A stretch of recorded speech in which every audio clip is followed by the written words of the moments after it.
Okay so जय हिंद दोस्तों, एक बार फिर से स्वागत है आपका इस चैनल पर। और इस चैनल पर मैं आपके लिए तरह तरह के रीजनिंग के क्वेश्चंस लेकर आते रहता हूं। आज की इस वीडियो में मैं आपके लिए टॉप 5 मिसिंग नंबर के क्वेश्चंस लेकर आया हूं। सभी क्वेश्चंस आपके हिंदी में होंगे और एक्सप्लेन भी मैं हिंदी में ही करने वाला हूं। अगर आप नए हैं तो प्लीज सब्सक्राइब कर दीजिएगा, क्योंकि पहली बात तो ये फ्री है और दूसरी बात मैं आपका रीजनिंग निकलवा रहा हूं मेरे भाई। तो चलिए जल्दी से पहले क्वेश्चन की तरफ बढ़ते हैं। ओके सो क्वेश्चन बोल रहा है, दिए गए विकल्पों में से उस संख्या का चयन करें जो निम्नलिखित तालिकाओं में प्रश्न चिन्ह यानी कि क्वेश्चन मार्क को प्रतिस्थापित करती है, यानी कि एक्सचेंज करती है। क्वेश्चन मार्क आपका यहां पर है, यहां पर एक नंबर आएगा, वो नंबर आपका इन 4 ऑप्शंस में से एक होगा। सो आपको बताना है कि कौन सा जो ऑप्शन है वो राइट आंसर है। कमेंट कर दीजिएगा, तब तक हम इसको सॉल्व करते हैं। तो देखिए, इस प्रकार के क्वेश्चन सॉल्व करना मैंने आपको पहले ही बताया हुआ है कि क्वेश्चन आपका या तो इधर से इधर की तरफ सॉल्व होगा या फिर इधर से इधर की ओर सॉल्व होगा। ये दो ही डायरेक्शन होती है, या तो लेफ्ट से राइट की ओर सॉल्व होगा या फिर टॉप से बॉटम की ओर सॉल्व होगा। क्लियर है?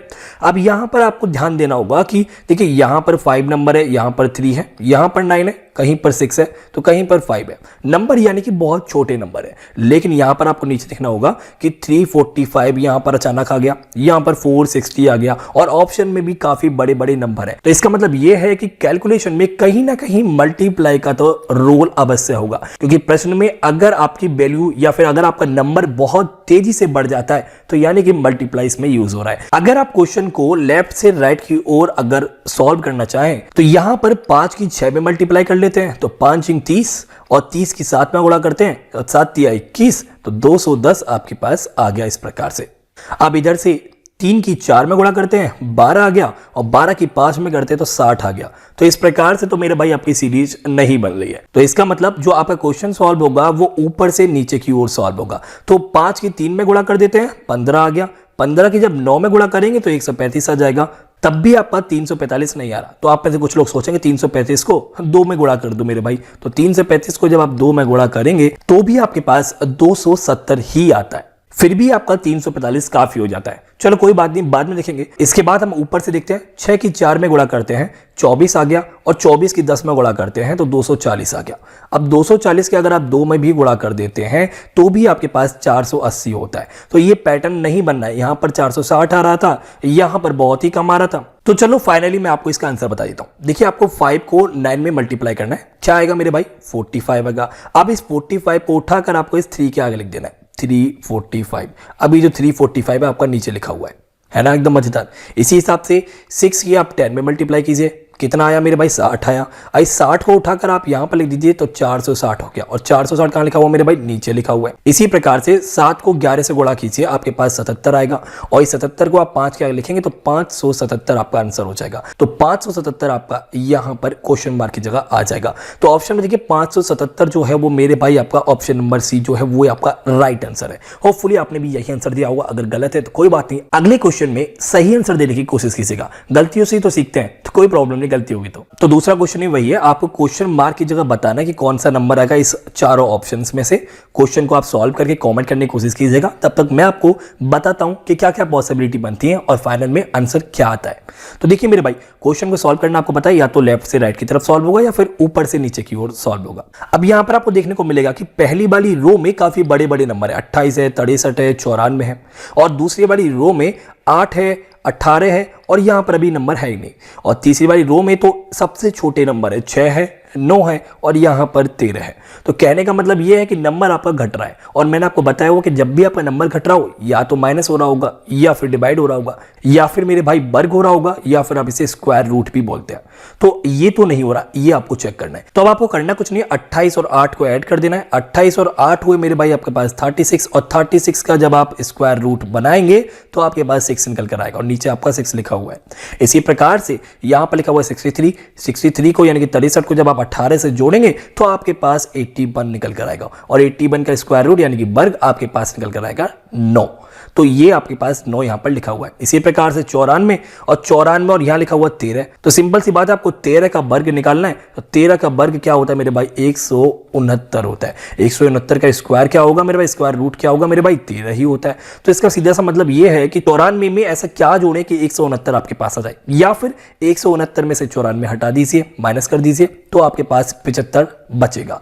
सो ऑप्शन नंबर डी जो है वो इस क्वेश्चन का राइट आंसर है। क्वेश्चन मार्क की जगह यहां पर आपका 75 आ जाएगा, है ना? एकदम कमाल का क्वेश्चन। ओके, सो ये तीसरा क्वेश्चन है और यहां पर भी आपको क्वेश्चन मार्क की जगह कोई ना कोई नंबर को चूज करना। नंबर आपके यहां पर लिखे हुए हैं। अब क्वेश्चन बहुत सिंपल है, आपको देखना है कहां से कहां सॉल्व हो रहा है, इस डायरेक्शन में सॉल्व हो रहा है या इस डायरेक्शन में सॉल्व हो रहा है। तो देखिए टॉप से बॉटम की ओर सॉल्व करने की कोशिश करते हैं। तो 9 को आप पहले मल्टीप्लाई करेंगे 2 से, यानी कि 9 को आप 2 से मल्टीप्लाई करेंगे तो आपके पास 18 आता है। तो आप सोचेंगे यहां पर 17 है, तो 18 - 1 = 17। क्लियर है। आप अब 17 से 25 लेकर आएंगे तो आप 17 से 2 की मल्टीप्लाई करेंगे तो अब आपके पास 34 आ जाएगा। लेकिन यहां पर 25 लिखा हुआ है, लेकिन ऊपर 18 में से -1 हुआ था, लेकिन अगर हम 34 में से -1 करेंगे तो आपके पास 33 आएगा। तो इस प्रकार से तो ये सॉल्व नहीं हो रहा है, ये बात तो क्लियर है। अब हम क्या करते हैं, दूसरी डायरेक्शन से इसे सॉल्व करने की कोशिश करते हैं। तो क्वेश्चन को अब इस प्रकार से यहां की ओर सॉल्व करते हैं। अब यहां पर देखिए 9 यहां पर है और 8 यहां पर है, तो छोटी संख्या तो मल्टीप्लाई तो नहीं होगा। आप यहां पर देखिए 9 को 8 से ऐड करके देखिए, 9 को जब आप 8 से ऐड करते हैं तो आपके पास 17 निकल कर आता है और आपको देखने को मिलेगा कि 17 आपका यहां पर लिखा हुआ है। अब आपको 17 में 8 को ऐड कर देना है। जब आप 17 में 8 को ऐड करते हैं तो आपके पास 25 निकल कर आता है और 25 आपका ऑलरेडी यहां पर लिखा हुआ है। अब आप 25 में 16 को ऐड कर दीजिए। जब आप 25 में 16 को ऐड करते हैं तो आपके पास 41 निकल कर आता है। तो 41 आपका इस क्वेश्चन मार्क की जगह आ जाएगा। जब आप 41 में 8 को जोड़ते हैं तब आपके पास 49 आता है, इस प्रकार से। तो क्वेश्चन की सीरीज इसी प्रकार से है। ऑप्शन नंबर बी आपका राइट आंसर है, जहां पर 41 लिखा हुआ है और होपफुली आपने भी यही आंसर इसका दिया होगा। ओके, सो यहाँ पर 4x4 की टेबल है आपके पास और इस क्वेश्चन को भी आपको पता करना है उसी प्रकार से कि क्वेश्चन मार्क पर कौन सा नंबर आएगा इस ऑप्शन में। आप आंसर देने की कोशिश कीजिएगा कमेंट सेक्शन में। मैं जब तक आपको इसे एक एक करके एक्सप्लेन करता हूं। आपको पता ही है कि क्वेश्चन आपका या तो इस डायरेक्शन में सॉल्व होता है या फिर आपका ऊपर से नीचे की ओर सॉल्व होता है। तो यहां पर आपको देखने को मिलेगा कि यहां पर छोटा नंबर है और यहां पर भी छोटा नंबर है और यहां पर भी छोटा नंबर है, तो यहां पर भी छोटा नंबर है, यानी कि मल्टीप्लाई तो कुल मिलाकर नहीं हो रही है इस प्रकार। लेकिन अगर आप एडिशन भी करते हैं तो भी आपके नंबर्स काफी बड़े आने चाहिए, क्योंकि 7 और 8 आपका 15 हुआ, 15 + 5 = 20 और 20 + 8 = 28। तो आप में से कुछ लोग सोचेंगे कि भैया जो लास्ट डिजिट थी 8 वो यहां पर ले दिया। ठीक है, तो अगले रो को देख लेते हैं। 6 + 5 = 11, देन 5 + 4 = 15 और 15 प्लस, लेकिन यहां पर अब आपका 7 डिजिट नहीं आ रहा है। कुल मिलाकर इस प्रकार से क्वेश्चन आपका सॉल्व नहीं हो रहा है। तो चलिए मैं आपको बता देता हूं ये किस प्रकार से सॉल्व हो रहा है। देखिए 7 की आप जब 6 में मल्टीप्लाई करेंगे तो आपके पास आएगा 42, यानी कि 42, और जब आप 5 को 6 में गुणा करेंगे तो आपके पास निकल कर क्या आएगा, 5 × 30, यानी कि इस प्रकार से 30 आएगा। जब आप 42 में से -30 करेंगे तो आपके पास क्या निकल कर आएगा, 12 निकल कर आएगा। इस प्रकार से यहां पर आपका 12 दिया गया, यानी कि 12 दिया गया है। इसी प्रकार से यहां पर आप देखिए 8 की आप जब 5 में गुणा करेंगे तो 40 आएगा। क्लियर है। 5 की जब आप 2 में गुणा करेंगे तो 10 आएगा और जब 40 में से आप 10 को माइनस करेंगे तो आपके पास 30 आएगा। इसी प्रकार से देखिए मेरे भाई सीरीज बन रही है फिलहाल। 5 की जब आप 4 में गुणा करेंगे तो आपके पास 20 आएगा और इस 4 की जब आप 2 में गुणा करेंगे तो आपके पास 8 आएगा और जब आप 20 में से 8 को माइनस करेंगे तो आपके पास 12 आएगा। इसी प्रकार से 8 की 7 में जब आप मल्टीप्लाई करेंगे आपके पास 56 आएगा। जब आप 7 की 1 में गुणा करेंगे तो आपके पास 7 आएगा। 56 में से माइनस जाएगा 7 तो आपके पास 49 आएगा। तो इस प्रकार से 49 जो है वो इस क्वेश्चन का राइट आंसर है। ओके, तो ये क्वेश्चन आपका लास्ट क्वेश्चन है और यहाँ पर 4x4 की टेबल पे आपका नंबर लिखे हुए हैं। यहाँ पर भी आपका एक क्वेश्चन मार्क है, यानी कि यहाँ पर भी आपको नंबर को पता करना है कौन सा नंबर आपका मिसिंग है। तो यहाँ पर ज्यादा कंफ्यूज होने की जरूरत नहीं है। आपको यहाँ पर दिख रहा है कि यहाँ पर भी जो संख्या है वो भी काफी छोटी संख्या है और यहाँ पर जो संख्या है वो भी काफी छोटी है। कहीं भी देख लीजिए छोटी ही संख्या मिलेगी। 2 डिजिट में तो कोई संख्या है ही नहीं। इसका मतलब यह है कि गुणा तो आपका हो ही नहीं रहा है, ये तो बात क्लियर है। या तो आपका ऐड हो रहा है यानी कि जोड़ हो रहा है, या फिर आपका सब्ट्रैक्ट यानी कि माइनस हो रहा है। तो यहां पर आपको देखना है कि क्या हो रहा है। तो आपको 2 डायरेक्शन पकड़नी होती है, लेफ्ट से राइट की ओर या फिर टॉप से बॉटम की ओर। सबसे पहले लेफ्ट से राइट की ओर पकड़ लेते हैं मेरे भाई। सो यहां पर देखिए एडिशन करके देखते हैं एक बार। 4 और 7 को जब आप जोड़ेंगे तो आपके पास 11 आएगा। 11 और 7 को जब आप जोड़ेंगे तो आपके पास 18 आएगा और 18 और 3 को जब आप जोड़ेंगे तो आपके पास 21 आएगा। तो यहां पर लिख देते हैं मेरे भाई 21। क्लियर है।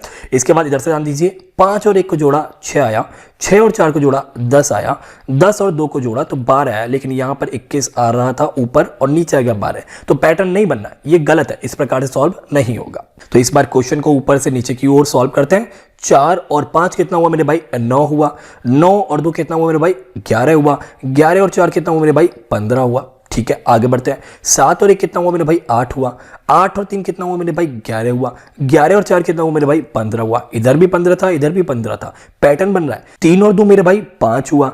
5 और 9 मेरे भाई 14 हुआ, 14 और 1 मेरे भाई 15 हुआ, यानी कि 15 ही यहां पर आएगा। ये बात तो अब क्लियर है, पैटर्न यही बनना है। तो 7 और 4 कितना हुआ मेरे भाई 11 हुआ, और 11 और 2 कितना हुआ मेरे भाई 13 हुआ। अब 13 में कितना जोड़ें कि यहां पर 15 आ जाए? सिंपल सी बात है, 2 जोड़ना पड़ेगा। सो ऑप्शन नंबर डी जो है वो इस क्वेश्चन का राइट आंसर है। 2 जो है वो इस क्वेश्चन मार्क की जगह आ जाएगा। ओके, सो आज की वीडियो में सिर्फ इतना ही। मैं इस सीरीज में आपके लिए तरह तरह के रीजनिंग के क्वेश्चंस लेके आता रहता हूं, टॉप 5, टॉप 10, टॉप 3। तो प्लीज सब्सक्राइब कीजिएगा, क्योंकि अगर आपको रीजनिंग क्लियर करनी है तो ये चैनल आपके लिए बेस्ट होने वाला है। तो प्लीज सब्सक्राइब कीजिएगा। मिलते अगली वीडियो देखने के लिए शुक्रिया, धन्यवाद, जय हिंद।